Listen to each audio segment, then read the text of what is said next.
So you want to get better at Tetris, and you're looking for a place to start. I'm Bit Zero, and yeah, sure, I'll show you. I need to study more. Yes, Tetris! In this video, I'm going to cover some simple stacking strategies for playing with an opponent. If you're more interested in T-spins, please skip to the next video in the series. While featuring the Puyo Puyo Tetris game, this video series is going to focus specifically on Tetris because Puyo Puyo is too hard. Well, that all the Tetris tutorials on YouTube right now are lacking. In addition, the Tetris wiki might be a little bit puzzling to navigate. With that out of the way, let's start the lesson. Tetris is a game about sending your opponent as much garbage as possible while keeping yourself from topping out.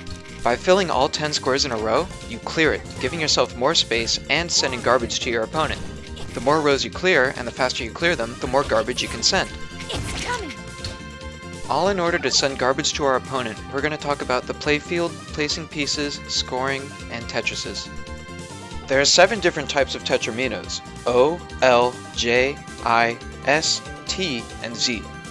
In-game, you'll see a preview on your right. This preview is incredibly useful, and the game is way more difficult without it. It's like driving without side view mirrors. In this case, the preview is telling me I have a Z mino up next, so I'm going to hold it using the trigger buttons. Holding is an action you can take at any time to push it somewhere else for later. Generally, I like to hold the T and the I pieces because they're the easiest to place, but holding is also good for getting bad pieces out of the way.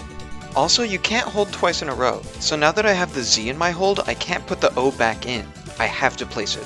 When I see a bad mino and hold it just to accidentally get a worse piece, I call it a panic hold. Now before I let pieces actually fall down, I want to introduce the bag randomizer to you. Tetraminos fall in random bags, where all 7 tetraminos are put into a bag and then randomly shuffled. After receiving 1 of each mino, you get a new bag. In this case, we've already taken the Z and the O pieces from our bag. Up next, we can see I, S, L, J, and T. After this, we've completed 1 bag, so we get a new one. Once we finish this bag, we'll receive a 3rd and a 4th.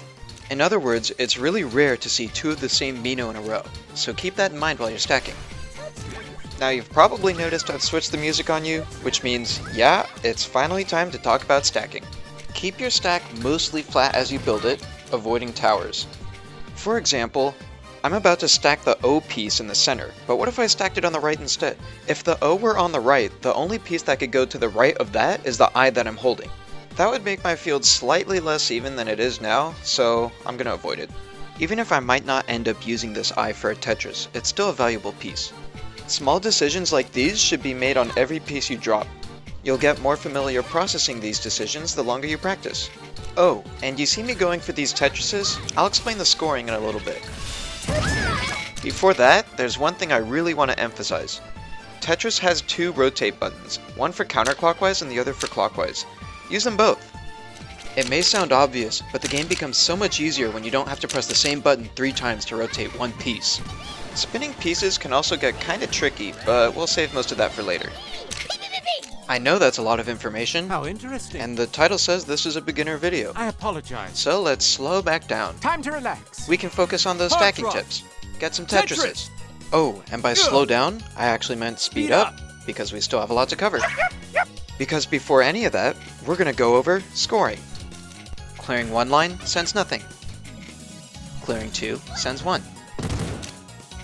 Clearing 3 sends 2. And Tetris sends 4. To send even more garbage, you can clear several lines in a row for a combo.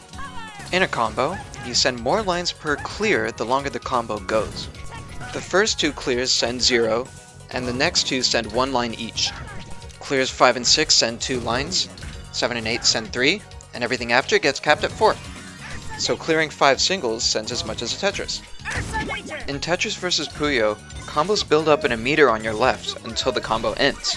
Once you place that last non-combo piece, the entire combo gets sent over to the Puyo side for massive damage. If you're interested in learning the 4 wide combo, someone already made a video on it. T-spins send more for clearing less, but I'm only mentioning them briefly now because they can be performed back-to-back with Tetrises for extra damage. Especially on Puyo. How'd that happen? Did you enjoy my technique? When you perform Tetrises or T-spins back-to-back, you send an extra line of garbage. Combos require you to clear lines consecutively, but a back-to-back bonus will be active as long as you only clear using Tetrises.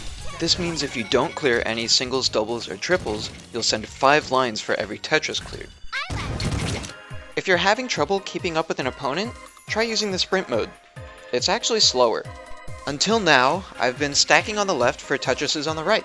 That's because pieces spawn on the left, so I don't have to move them as much. Another way to play Tetris is to use both side columns for stacking and a center column for Tetrises.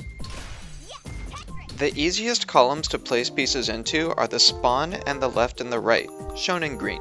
The next easiest are the columns one away from the green zone, shown in yellow. If we want to minimize execution errors, we use these columns as much as possible.